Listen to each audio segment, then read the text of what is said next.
આજે આપણે વાત કરીશું ડેન્ટલ ઇમ્પ્લાન્ટ વિશે. ડેન્ટલ ઇમ્પ્લાન્ટ ક્યારે પ્લેસમેન્ટ કરી શકાય? નોર્મલી બધા જ પેશન્ટ્સને એક કન્ફ્યુઝન હોય છે કે ઇમ્પ્લાન્ટ ક્યારે કરવો, દાંત પાડીને, થોડું વેઇટ કરીને. તો ટ્રેડિશનલી 3 પ્રોટોકોલ છે જે સાયન્ટિફિકલી પ્રૂવન છે.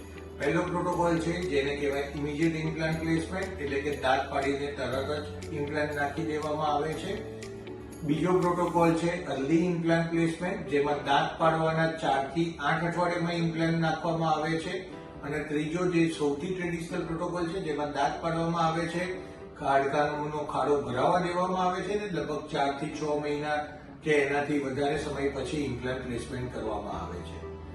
આવી જ અલગ અલગ ટિપ્સ આપણે તમારી સાથે શેર કરતા રહીશું. Thank you.